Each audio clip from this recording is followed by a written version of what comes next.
अस्सलाम वालेकुम, welcome back to my YouTube and Facebook channel.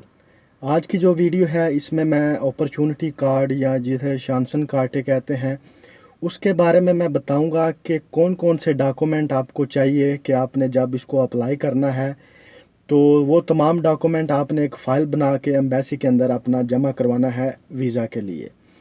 तो चले वीडियो को स्टार्ट करते हैं और आप लोग जो हैं कि नोटबुक निकाल लें या मैं डिस्क्रिप्शन के अंदर भी वो तमाम डॉक्यूमेंट जो हैं वो लिख दूंगा, तो आप लोग जो हैं वो वहाँ से भी चेक कर सकते हैं। तो सबसे पहले आपने चेक करना है अनाबिन की जो वेबसाइट है वहाँ पर जाकर कि अगर आपकी यूनिवर्सिटी जो है वो उसके अंदर रिकॉग्नाइज़ है तो उसमें आपने फिर चेक करना है जाकर के अपने आपकी जो डिग्री है या आपकी जो वोकेशनल ट्रेनिंग आपने ली हुई है, जो डिप्लोमा है, वो वहाँ पर जो है रिकॉग्नाइज़ है या नहीं। तो सबसे पहले जो है वो बात करते हैं कि वो लोग जिनकी डिग्री जो है वो रिकॉग्नाइज़ है तो वहाँ पर जाकर उन्होंने वो उसका प्रिंट आउट एक निकाल लेना है। उसके बाद अपनी यूनिवर्सिटी अगर आपकी रिकॉग्नाइज़ है तो उसका भी प्रिंट आउट निकाल लेना है। तो ये दो प्रिंट हो गए। उसके बाद आपने जो है एप्लीकेशन फॉर्म जो फिल करना है वीज़ा का, उसको आपने फिल करके तमाम अपनी जो है डिटेल उसके अंदर ऐड कर लेनी है। 3 डॉक्यूमेंट हो गए। उसके बाद आपने जो है प्रूफ ऑफ अकोमोडेशन, आपने वहाँ पर अपनी अकोमोडेशन जो बुक करनी है उसका एक प्रिंट आउट निकाल लेना है। उसके बाद आपने अपना हेल्थ इंश्योरेंस जो है वो बुक करना है, उसका एक प्रिंट आउट निकाल लेना है।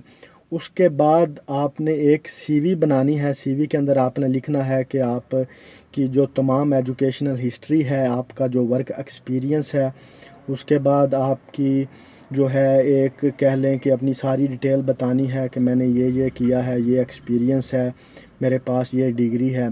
तो आपकी एक सीवी बन जाएगी। सीवी के बाद आपने जो है अपना प्रूफ ऑफ फाइनेंशियल स्टेटमेंट, आपकी जो बैंक स्टेटमेंट है जो आप वहाँ पर जाकर 1 साल के लिए जाएंगे तो वहाँ पर आप रहेंगे, अपने तमाम एक्सपेंसेस आप किस तरह कवर करेंगे, तो वो आपके पास एक प्रूफ ऑफ फाइनेंशियल होना चाहिए कि ताकि वो जब आप वीज़ा के लिए अप्लाई करें तो उनको ये पता चल जाए कि आपके पास फाइनेंशियल रिसोर्सेज हैं। इसकी यही 2 किस्म है। आप या तो आपके उधर ब्लॉक अकाउंट ओपन करवा के अपनी एक अमाउंट रखेंगे वहाँ पर, जो कि आलमोस्ट पाकिस्तान की अगर बात करी जाए तो तकरीबन 25 से 30 लाख रुपया बनती है, और इंडिया की अगर बात की जाए तो 12 से 15 लाख रुपया बनती है। तो ये हो गई। और दूसरी ये है कि आप वहाँ पर किसी को स्पॉन्सरशिप के लिए कह सकते हैं कि आपका कोई वहाँ पर जानने वाला हो जो आपको स्पॉन्सर करे। वो वहाँ पर आपको एक स्पॉन्सर लेटर भेजेगा जिसकी बिना पर आप वो अप्लाई कर सकते हैं। तो अगर आपका कोई वहाँ पर जानने वाला दोस्त रिश्तेदार नहीं है तो फिर आपको वहाँ पर ब्लॉक अकाउंट ओपन करवाना पड़ेगा। तो उसके बाद आपने आपकी बात की जाए आइडेंटिटी डॉक्यूमेंट जो है आपका एफआरसी हो गया, उसके बाद आपका बर्थ सर्टिफिकेट, आपका पासपोर्ट हो गया, आपका आईडी कार्ड हो गया। तो उसके बाद बात करते हैं कि अगर तो आपने जर्मन लैंग्वेज जो है वो सीखी हुई है, जर्मन लैंग्वेज आपको आती है, आपके पास उसका कोई प्रूफ है, कोई सर्टिफिकेट है, तो वो साथ अटैच कर सकते हैं। नहीं तो आपने आइट्स किया हुआ है या आपने कोई और टोफल किया हुआ है तो आप उसका साथ सर्टिफिकेट लगा देंगे।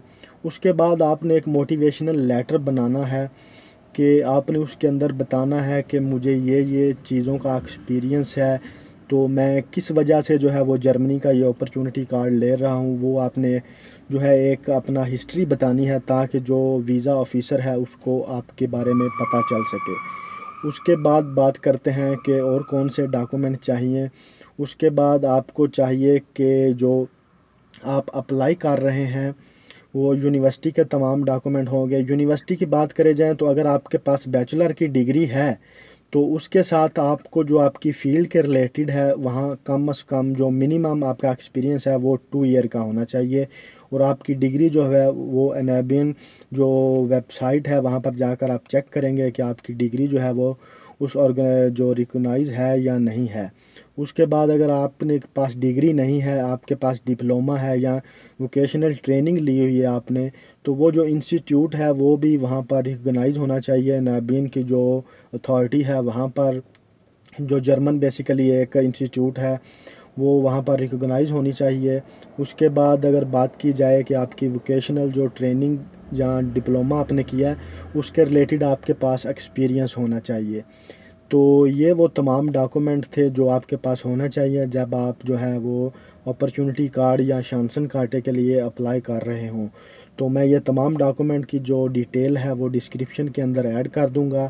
اس کے باوجود آپ کو کوئی کنفیوژن ہے، کوئی بات سمجھ نہیں آ رہی، تو میں اپنا فیس بک کا اور انسٹاگرام کا لنک جو ہے وہ اس کے اندر ڈسکرپشن کے اندر ڈال دوں گا، آپ میرے سے کانٹیکٹ کر سکتے ہیں۔ تو میں آپ کی جو ہے پوری ہیلپ کروں گا جہاں تک میرے سے ہو سکا۔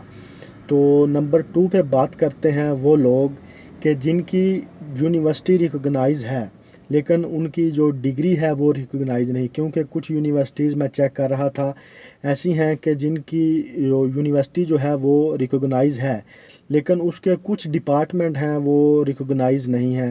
کسی یونیورسٹی کے کوئی آئی ٹی کا ڈپارٹمنٹ ریکگنائز ہے، کسی کا جو ہے وہ کسی لٹریچر کا جو ہے وہ ریکگنائز نہیں ہے، کسی کا جو ہے وہ انجینئرنگ کا جو ہے ڈپارٹمنٹ ریکگنائز نہیں ہے۔ تو وہ آپ نے اپنی یونیورسٹی کا اگر آپ کی ریکگنائز ہے تو اس کا پرنٹ نکال لینا ہے، اور جن کی جو ڈگری ہے وہ ریکگنائز نہیں تو وہ زیب ایک پورٹل ہے، وہاں پر جا کر آپ نے جو ہے وہ اپلائی کرنا ہے، اپنے ڈاکومنٹ جو ہیں وہ اپلوڈ کرنے ہیں، اور وہاں پر آپ نے اپنی فیس جو ہے وہ پے کرنی ہے۔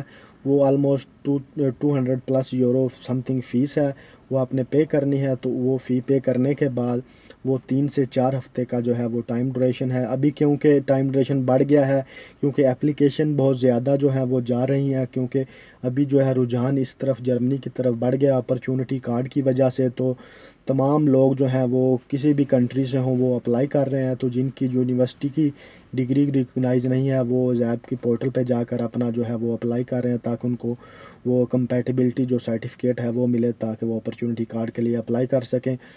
تو بات کی جائے اگر انڈیا اور پاکستان کی، تو میں اسپیشلی کیونکہ پاکستان کے حوالے سے یہ ویڈیو بنا رہا ہوں، تو پاکستان کی اگر بات کی جائے تو جو اپوائنٹمنٹ کا سسٹم ہے وہ اس میں کافی جو ہے لوگوں کو مشکلات ہیں، کیونکہ اپوائنٹمنٹ بہت مشکل سے مل رہی ہیں، لوگوں کا رش لگا ہوا ہے اس طرف، اب لوگ جو ہے وہ اپرچونٹی کارڈ کو اپلائی کر رہے ہیں۔ تو جو اپوائنٹمنٹ کا سسٹم ہے اس میں کہہ لیں کہ کافی ٹائم بعد لوگوں کو اپوائنٹمنٹ مل رہی ہیں، 4 4 5 5 ماہ 6 6 ماہ لگ رہے ہیں اپوائنٹمنٹ ملنے کے لیے۔ تو آپ جتنی جلدی ہو سکتا ہے اپنے ڈاکومنٹس کو ریڈی کریں اور اپلائی کریں تاکہ یہ جو اپرچونٹی ایک اویل ہو رہی ہے تو آپ بھی اس سے فائدہ اٹھا سکیں۔